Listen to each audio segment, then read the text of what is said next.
எதிர்த்து பேசிட்டு வணக்கம். இது புதிய தலைமுறையின் நேர்பட பேசு. இந்த நிகழ்ச்சியின் மூலமாக மீண்டும் உங்களை சந்திப்பதில் மிக்க மகிழ்ச்சி. இன்றைய நேர்பட பேசு நிகழ்ச்சியில் 2 அமர்வுகள். முதல் அமர்விற்கான விவாதப் பொருள் மீண்டும் கூட ரஜினி அரசியல். ரஜினி பாரதிய ஜனதா கட்சிக்கு வந்தால் மகிழ்ச்சி என்று மத்திய இணையமைச்சர் பொன் ராதாகிருஷ்ணன் தெரிவித்திருக்கிறார். ரஜினி அரசியல் தேர்தலுக்கா திரைப்படத்திற்கா என்பதே முதல் அமர்விற்கான விவாதப் பொருள். ரஜினி பாஜகவிற்கு வந்தால் மகிழ்ச்சி என்று பொன் ராதாகிருஷ்ணன் பாஜகவினுடைய மூத்த தலைவர் அமைச்சர் வரவேற்கிறார். மறுபுறம் ரஜினிகாந்த் தமிழரே அல்ல, அவர் கர்நாடகாவைச் சேர்ந்த மராட்டியர், அவர் தமிழக அரசியலில் வந்தால் தோற்று போவார், அவருக்கு என்று எந்த கொள்கையும் கிடையாது என்று அதே பாரதிய ஜனதா கட்சியினுடைய மற்றொரு மூத்த தலைவர் சுப்பிரமணியன் சாமி கருத்து தெரிவித்திருக்கிறார். 2 பாஜக தலைவர்களின் கருத்தில் எந்த கருத்தை ரஜினி ரசிகர்கள் ஏற்கப் போகிறார்கள் அல்லது ரஜினி இதில் எந்த கருத்தில் உடன்படுவார்? இது அரசியல், ரஜினி அரசியல் தேர்தலுக்கா அல்லது திரைப்படத்திற்கா? பயணிக்கலாம். அரங்கில் நம்மோடு சாய் ரமணி, திரைப்பட இயக்குனர், அதை தாண்டி அவர் ரஜினிகாந்தினுடைய ரசிகரும் கூட நம்மோடு இணைகிறார். வணக்கம் சொல்லி வரவேற்கலாம். மார்க்சிஸ்ட் கம்யூனிஸ்ட் கட்சியின் சார்பில் திரு கனகராஜ், வணக்கம் சொல்லி வரவேற்கிறேன். நம்முடைய பாரதிய ஜனதா கட்சியின் சார்பில் திரு குமரகுரு அவர்கள், அவருக்கும் வணக்கம் சொல்லி வரவேற்கிறேன். திரு சுபா உதயகுமார், பச்சை தமிழகம் கட்சியினுடைய நிறுவனர், அவரும் நம்மோடு இணைகிறார், அவருக்கும் என்னுடைய வணக்கம், வரவேற்கிறேன். சாய் ரமணி, அடிப்படையில் ஒரு திரைப்பட இயக்குனர் அப்படிங்கிறத தாண்டி ஒரு அவருடைய ரசிகர் அப்படிங்கிற முறையில் நிறைய சாதனையாளர்கள் இருக்கிறார்கள். ரைட், நீங்கள் இப்போ சச்சின் டெண்டுல்கர் விளையாட்டில் சாதிச்சார்னு சொல்லி அவருக்கு மாநிலங்களவையில் ஒரு சீட் கொடுக்கப்பட்டது. ஆனால் பெரும் சர்ச்சை அதன் பிறகு வெடித்தது, அவர் ராஜ்யசபாவுக்கு வர்றதே இல்லை அப்படின்னு ஒரு விமர்சனம் விழுகிறது. அப்போது ஒரு துறையில் சாதிக்கிறார்கள், எல்லா துறையும், கலைத்துறை இருக்குது, விவசாயத்தில் பெரிய அளவில் நிறைய மக்களுக்கு சோறு போடுறாங்கிறதுக்காக நீங்கள் நேராக ஒருத்தரை முதலமைச்சர் ஆக்குறது. இன்னும் இந்த அரங்கில் கடந்த முறை விவாதித்தபோது ஒரு நண்பர் சொன்னார், திரைப்படங்களை மிக அற்புதமாக சண்டை காட்சிகளை நடிக்கிற ஒருத்தரை கொண்டு போய் நீங்கள் நேரடியாக ராணுவ தளபதியாக வைக்கிறது இல்லை. அப்போ அதுக்கு தனியாக ட்ரெயின் வேணும். இன்னும் சொல்லப்போனால் இப்போ நீட்லாம் கொண்டு வர்றோம். எவ்வளவு சிறப்பாக படித்து மாநிலத்தில் முதல் மதிப்பெண்கள் எடுத்தாலும் அது பத்தாது, அது போக ஒரு தகுதி தேர்வு வேண்டும் அப்படின்னு சொல்லுகிறது. அப்போ அரசியலுக்கு திரைப்படத்துறையின் மூலமாக கிடைத்த ஒளி வெள்ளத்தில் கிடைத்த அந்த பிரபலத்தன்மை மட்டுமே போதுமா அரசியலுக்கு வருவதற்கும்? இது 50 வருஷமா நடந்துட்டு இருக்கிற ஒரு விஷயம் தான். அதை இனிமேல் மாற்றக்கூடாதா? மாற்றி என்ன பண்ண போறீங்க? அதே மாதிரி தொடரட்டுங்கிறீங்களா? இல்லை, மாற்றி ஏதாவது மாற்றத்தை கொண்டு வர முடியும்னு நினைக்கிறீங்களா? ஏற்கனவே இருந்துகிட்டு இருக்கிற அரசியலில் ஏற்கனவே சினிமா துறையில் இருந்தவங்கலாம் சாதிச்சிருக்காங்க, அவங்க இருந்திருக்காங்க. புரட்சித் தலைவர் எம்ஜிஆர் அவர்கள் 11 வருஷம் அவர் சிஎம்மாக இருந்தார். அதுக்கப்புறம் 11 வருஷமாக இப்போ அந்த கட்சி சிஎம்மாக இருந்துட்டு இருக்காங்க. 22 வருஷமாக அவங்க ஆட்சியில் இருந்துட்டு இருக்கிறாங்க. தலைவர் கலைஞர் அவர்களும் சினிமாவில் அரசியலுக்கு வந்திருக்கிறாங்க. ஜெயலலிதா அம்மையாரும் வந்திருக்கிறாங்க. சினிமாவில் இருந்துட்டு வர்றது வேணுமா வேணாமா அப்படின்ற ஒரு கேள்வி இருந்ததுனாக்கா ஏற்கனவே வந்துட்டு இருந்திருக்கிறாங்க. இவர் உதயகுமார் ஐயா சொல்லும்போது சொன்னாரு, இதை சொல்லிடுறேன், அவர் சொன்னாரு எங்கிருந்தோ வந்தாரு அப்படின்னு சொல்லிட்டு. அவர் என்ன ஏலியன்ஸா? அவர் மனுஷன் தானே. எங்கிருந்து வந்தாரு? பாகிஸ்தான் பார்டர் தாண்டி வந்துட்டாரா? கர்நாடகாவிலேருந்து தானே இங்கே வந்திருக்காரு. இது ஒரு பெரிய விஷயமாவே எனக்கு தெரியல. இன்னொன்று, பொதுவாக சொல்றதே இந்த மொழி வாரியாவே ஒருத்தர் பிரித்து பேசும்போது உண்மையை உணர்ந்து பேசணும்னாக்கா, ஒரு 4 நண்பர்கள் சேர்ந்து ஒரு இடத்துல பழகிறோம்னாக்கா அதில் யாராவது ஒருத்தர் வேற்று மொழியை சார்ந்தவராக இருப்பார். அந்த 4 நண்பர்களுக்குள்ளவே மொழி வாரியாக நம்ம பிரிக்கணும்னு பார்த்தோம்னா 4 பேர் நட்பாகவே இருக்க முடியாது. அப்படி இருக்கும்போது தமிழ்நாட்டில் ஆட்சிக்கு வரக்கூடாதுன்னு சொல்றது நீங்க இன்னைக்கு சொல்றீங்க. ஏன் தமிழருக்கு மற்ற மாநிலத்திலலாம் போனாக்கா அவங்களுக்குலாம் அந்த தகுதி இல்லைன்ட்டு? சூப்பர் ஸ்டார் மாதிரி யாராவது இங்க இருந்து போயிட்டு கேரளாலேயோ கர்நாடகாலேயோ ஆந்திராலேயோ நார்த் இந்தியாலேயோ முயற்சி பண்ணி அங்க விரட்டி அடிச்சுட்டாங்க அப்படின்ற மாதிரி இருந்ததுன்னா அவருடைய வாதத்தை ஏத்துக்கலாம். சரி, இப்போ என்னுடைய கேள்வி, இப்போ ரஜினிகாந்த் அரசியலுக்கு வரணும் அப்படின்னு ஒரு ரசிகராக நீங்க விரும்புனீங்கன்னா அவரால் ஒரு சிறப்பான அரசியலே கொடுக்க முடியும், ஒரு நல்லாட்சியை கொடுக்க முடியும் அப்படிங்கிற நம்பிக்கையில தான் ரசிகர்கள் அவரை அழைக்கிறாங்க. ரைட், தமிழ்நாட்டில் இன்னும் வளர்ச்சி அடையணும், தமிழ்நாட்டினுடைய பிரச்சனைகளை தீர்க்கப்படணும் அப்படிங்கிற வாதம் வைக்கப்படுகிறது. பல ரசிகர்கள் தமிழ்நாட்டில் ஒரு இன்னும் வளர்ச்சி இல்லை அல்லது தமிழ்நாட்டில் ஊழலுக்கு இந்த மாதிரியான வாதங்கள்லாம் பல ரசிகர்கள் வைக்கிறாங்க. To you agree with that? நீங்க உடன்படுறீங்க? தமிழ்நாடு இன்னும் வளரணும் அல்லது சரியா வளர்ச்சி அடையல அப்படின்னு சொன்னா, நீங்களே குறிப்பிட்டீங்க, தமிழ்நாட்டை 600 நூற்றாண்டு காலமாக ஆண்டவர்களில் பெரும்பாலும் அல்லது நேரடியாகவோ அல்லது மறைமுகமாகவோ அனைவருமே திரைப்படத்துறையின் மூலமாக அல்லது திரைப்படத்துறையில் ஏதோ ஒரு விதத்தில் சம்பந்தப்பட்டவங்க. இப்போ திரைப்படத்துறையின் மூலமாக தொடர்புடையவர்களால் தமிழ்நாட்டில் 600 நூற்றாண்டு காலமாக இதெல்லாம் நடக்கல அப்படிங்கிறத நீங்க ஒத்துக்கிற மாதிரியான வாதம் தான் அது. இப்போ திரைப்படத்துறையின் மூலமாக வந்தவர்களால் தமிழ்நாட்டில் 600 நூற்றாண்டு காலமாக எந்த வளர்ச்சியும் ஏற்படவில்லை என்ற வாதத்தை வைக்கின்ற அதே ரசிகர்கள் அதே திரைப்படத்துறையை சேர்ந்து இன்னொருத்தரை வாங்க வாங்கன்னு கூப்பிடுறது எந்த விதத்தில் ஏற்புடையது? இல்ல, இப்போ 1/2 நூற்றாண்டு காலமா திரைப்படத்துறையை சார்ந்தவங்க இருந்தாங்க, இதுவரையிலும் எதுவுமே செய்யல அப்படின்றத சொல்றவங்க எல்லாம் ஏதோ ஒன்று செஞ்சாங்கன்னு சொல்றதுக்கும் சில ஆட்கள் இருக்காங்க. அதனால இவர் அரசியலுக்கு வந்தார்னா செய்வாரா மாட்டாரா? என்னவோ அன்ன போஸ்டடா அவரை வர சொல்லி சூப்பர் ஸ்டார் கிட்ட இந்த நாட்டை கொடுத்துருங்க, அவர் ஆட்சியை பிடிச்சிருவாரு அப்படின்னு சொல்ற மாதிரியே தெரியுது எனக்கு. அவரை பொறுத்தவரையிலையும் இன்னும் வந்து அரசியலுக்கு வருவன்றது அவரே முழுசா அறிவிக்கல. அவருக்கு மேல இருக்கிற ஒருத்தர் சொல்றதா அவர் சொல்லியிருக்காரு. அதுதான் நான் ஒரு கேள்வி. ஒரு பக்கம் உன் வாழ்க்கை உன் கையில் அப்படின்னு ஆட்டோக்களின் பின்னால் எழுத வைத்ததும் அதே ரஜினிகாந்த் தான். ஆனா அவருடைய வாழ்க்கையை அவர் ஆண்டவன் கையில கொடுக்குறாரு, அவருடைய நம்பிக்கை. கேள்வி, ஒரு சுப்பிரமணிய சாமி சொன்ன மாதிரி தான், ஒரு தெளிவான கொள்கை இல்லை அப்படிங்கிற ஒரு வாதம் வைக்கப்படுகிறது. இங்க இருக்கக்கூடிய நேரியல் சார்ந்த, மண் சார்ந்த, மக்கள் சார்ந்த, நீங்க டிமானிட்டைசேஷன் அறிவிக்கப்பட்ட பொழுது அவர் அதை வரவேற்கிறார். அது அவருடைய கொள்கை, அவருடைய பார்வை, ரைட். அதே மாதிரி டிமானிட்டேஷன் அறிவிக்கப்பட்ட போது இங்க மக்கள் நாங்க பெரிய அளவில் பாதிக்கப்பட்டோன்னு கடுமையான விமர்சனங்கள் ஒரு பக்கம் முன் வச்சாங்க. பட் இது குறுகிய காலம் தான், நீண்ட காலத்தில் நலன் அப்படிங்கிற பார்வையோட ஒரு உடன்படுகிறார். ஆனா ஒட்டுமொத்த தமிழகத்தினுடைய பெரும்பகுதி 95% மேல வீதியில் இறங்கி போராடிய சல்லிக்கட்டு குறித்து அவர் எதுவுமே பேசல. அப்போ அவருடைய பார்வை அப்படிங்கிறது இந்த சமூகம் சார்ந்த பார்வையில் பல இடங்களில் அவர் கருத்து சொல்றதே இல்லை.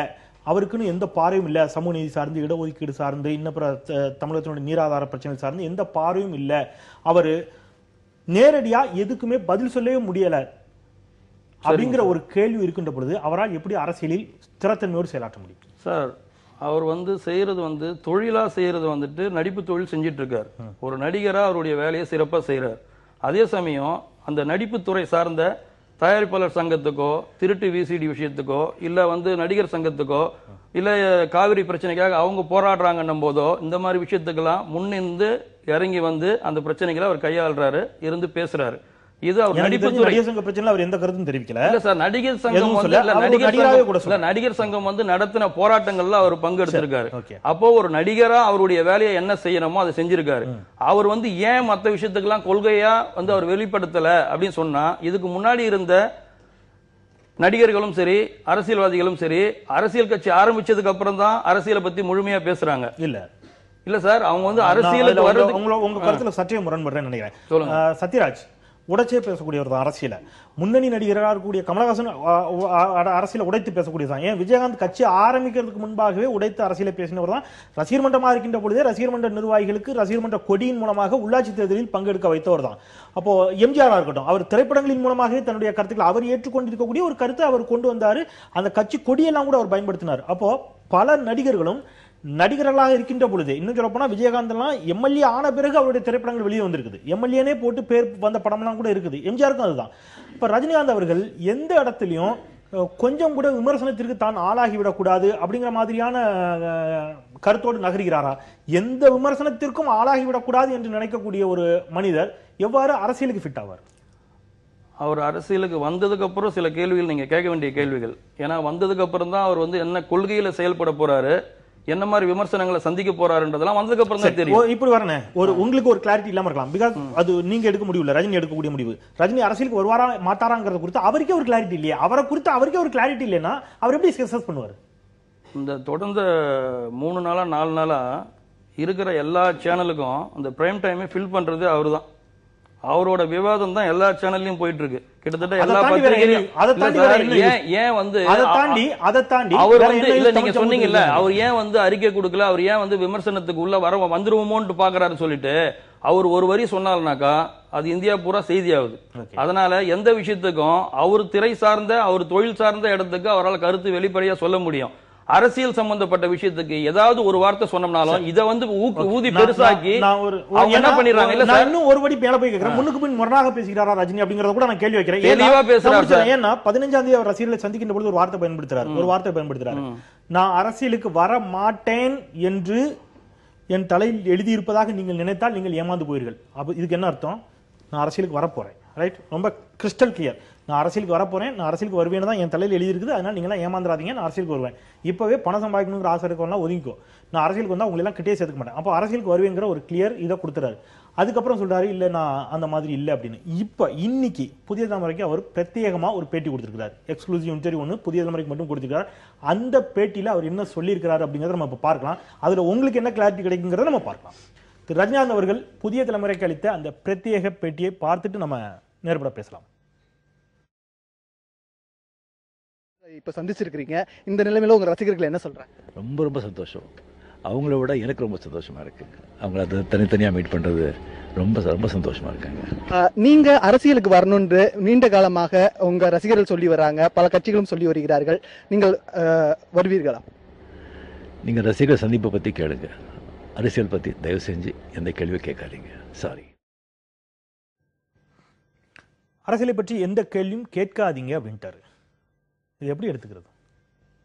ஒரு தடவை வந்து பேசின விஷயத்துக்காகவே எல்லா சேனல்லையும் இவ்வளோ அந்த ஒரு டைம் அதை பேசாம சார், ரெண்டு விஷயம் சார். ரசிகர்களை பத்தி மட்டும் பேசிட்டு சொன்னவரு ரசிகர்களை பத்தி மட்டுமே அன்னைக்கு 15ஆம் தேதி பேசியிருந்தாருன்னா ரசிகர்களும் குழம்பி இருக்க மாட்டார்கள். நீங்க சொன்ன மாதிரி நாங்களும் கூட மேபி உதயகுமார் அவர்கள் சொன்ன மாதிரி மே 17 பற்றியோ நாளைக்கு மே 18 பற்றி விவாதிக்க இருப்போம். இன்னைக்கு இந்த மாதிரியான இஷ்யூஸை பத்தி அல்லது மற்ற இஷ்யூஸை பத்தி தமிழக ஊடகங்கள், நேஷனல் மீடியாஸ் மற்ற பிரச்சனைகளை பத்தி எல்லாம் விவாதிச்சுட்டு இருப்பாங்க. ஆனா ஒரு முன்னணி நடிகர், தமிழகத்தில் இருக்கக்கூடிய நீங்க சொல்றீங்க கோடிக்கணக்கான ரசிகர்கள் இருக்கக்கூடிய ஒரு மனிதர், அவர் பேசுகின்ற பொழுது ஒரு அன்னைக்கு ஒரு கருத்தை சொல்றாரு, அடுத்த நாள் அரசியலை பத்தி பேசாதீங்கன்னு சொல்றது ரசிகர்கள் மத்தியில் ஒரு குழப்பத்தை ஏற்படுத்தாதாங்கிறதான் கேள்வி. சாயிரமணி, உங்களுடைய நிறைவு கருத்து. உதயகுமார் ஐயா வந்து ஒரு விஷயம் சொல்றாங்க, அவர் வந்து வருமான வரி கட்டியிருக்காரா, அவர் வந்து என்ன பண்ணியிருக்காரு, அவர் கணக்கு வழக்கெல்லாம் கேட்கிறாரு. முதல்ல இவர் அரசியலுக்கு வரணும். ரஜினி சார் அவர்கள் வந்து அரசியலுக்கு வரணும். அவர் வரணுன்றது அவர் முடிவு பண்ணணும். வந்ததுக்கு அப்புறம் அவர் முறையா எங்க கேள்வி கேட்கிறாங்களோ அந்த கேள்விகள் எல்லாத்துக்கும் பதில் சொல்வாரு. எல்லாரும் ஒன்று அவசரப்பட்டுக்கிட்டு அவர் வருவாரா, வந்தாருன்னா இது கொடுப்பாரா, கணக்கு கொடுப்பாரா, அறிக்கை வெளியிடுவாரா, ரொம்ப அவசரமா கேள்வி கேட்கறாங்க. இவங்களாம் எங்க கிளம்புறாங்கன்னு தெரியல எனக்கு. இங்க தானே இருக்க போறாங்க, இல்ல பார்டர் விட்டு எங்க போறாங்களா? அவர் வரண்டு முடிவு பண்ணட்டும். வந்ததுக்கு அப்புறம் நாட்டு மக்களுக்கு என்ன விதமான அறிக்கைகள் கொடுக்குறாருன்றது தெரிய வரும். இதுவரையிலும் எத்தனை சொத்து குவிப்பு வழக்கு அவர் மேல இருக்குது, எத்தனை இன்கம் டாக்ஸ் ரைடு போயிருக்குது, இதுவரையிலும் யார் யார் கூடியெல்லாம் அவர் கெடுத்துட்டாரு, யார் யார் கூட எல்லாம் அவருக்கு தொடர்பு படுத்தி தப்பா பேசியிருக்காங்க, எத்தனை தடவை ஜெயிலுக்கு போயிருக்கிறாரு, இதுவரையிலும் ரஜினி சார் மேல கம்ப்ளைண்ட் பண்ணி பிரச்சனை பண்ணி ஏதாவது பண்ணியிருக்காங்களா? ஒன்றும் கிடையாது. ஒரே ஒரு வாதத்தை வைக்கிறாங்க, அவர் கன்னடக்காரன்றாங்க. கன்னடக்காரன்றது வந்து ஒரு வாதமே கிடையாது. நதிநீர் இணைப்புக்கு வந்து 1 கோடி ரூபாய் கொடுக்குறேன்னு சொன்னார். எங்க கொடுத்தாரு, எப்படி கொடுத்தாருன்னு கேட்கறாங்க. 1 கோடி ரூபாய் கொடுக்குறேன்னு சொன்னார். ஒத்துமையா இருந்து இதுக்கான முயற்சி பண்ணா முதல் டாலர் 1 கோடி தரேன்னு சொன்னார். எந்த முயற்சியும் யாரும் எடுக்கல. யாருக்கிட்ட போய் 1 கோடி ரூபாய் கொடுக்க முடியும்? 1 கோடி ரூபாய் கொடுக்குறேன்னு சொன்ன உடனே எடுத்துமே 1 கோடி ரூபாய் யாருக்கிட்ட கொடுக்கணும் சொல்லுங்க, கொடுத்துட சொல்லுவோம். அப்படி கிடையாது. 4 மொழி சேர்ந்தவங்களே ஒத்துமையா இருக்க விட மாட்டேன்றாங்க. மலையாளி, தெலுங்கரு, கன்னடரு, தமிழருன்னு பிரிவிக்கிறீங்க. அப்புறம் எங்கிருந்து நதிநீரை நீங்க இணைப்பீங்க? நதிநீர் எங்கிருந்து தமிழ்நாட்டில் தான் ஓடுதா? கேரளாவுக்கு போலையா, ஆந்திராவுக்கு போலையா? அப்படி இருக்கும்போது நார்த் இந்தியாவில் இருக்கிற ஒருத்தர் பிரணாப் முகர்ஜி அவர்கள் தான் வந்து நம்முடைய பிரதமரா இருக்காரு. அவருக்கே நாங்க ஒத்துக்க மாட்டோம், எங்களை அவர் ஆளக்கூடாதுன்னு சொல்றோமா? நரேந்திர மோடி அவர்கள் வந்து பிரதமரா இருக்கிறாரு, நம்ம அவர்கிட்ட போயிட்டு நம்ம எங்களை நீங்க ஆளக்கூடாதுன்னு சொல்றோமா? இல்ல நம்மளுடைய மாவட்ட ஆட்சியாளர்கள் எல்லாருமே IAS IPS படிச்சவங்க எல்லாருமே நார்த் இந்தியால இருக்கிறாங்க. அவங்கலாம் வந்து எங்களை ஆளக்கூடாது, எங்களை தமிழன் தான் ஆளணும், நாங்க தமிழர் தான். இல்ல சார், அப்படின்னு சொல்லிட்டு எல்லாருமே தமிழர்னு சொல்லிட்டு இருந்தோம்னா தமிழர் உணர்வு இருக்கக்கூடாதுன்னு நான் சொல்லல. அதே சமயம் 4 மொழி பேசுறவங்க சேர்ந்து செய்யற தொழிலா இருக்குது. நான் ஒரு டைரக்டரா இருக்கிறேன், ஒரு நிமிஷம் சொல்லிடுறேன் சார். டைரக்டரா இருக்கிறேன், என்கிட்ட அசிஸ்டன்ட் டைரக்டரா ஒரு 7 பேர் இருக்காங்க. அதுல 3 பேர் வேற மொழி பேசுறவங்க. என் டீமுக்குள்ள நான் 3 பேரை தனியா ஒதுக்கி வச்சுட்டு நான் ஒரு விஷயத்தை நடத்த முடியுமா? நான் சொல்றேன் இது டீம் ஒர்க்ன்றேன். ஒரு படம் எடுக்கிறதுக்கே எனக்கு டீம் தேவைப்படுதுன்னா ஒரு நாட்டு அரசியலுக்கு தேவையா இல்லையா? அந்த அளவுல உங்களுடைய கருத்து எடுத்துக்கிறேன். மொழி சார்ந்து ரஜினிகாந்த் அவர்களே அந்த தகுதி அடிப்படையில் மட்டுமே பிரிச்சிடக்கூடாது. நல்லது. உங்களுடைய கருத்தோடு நான் உங்களுடைய நிறைவு கருத்து எடுக்கிறேன்.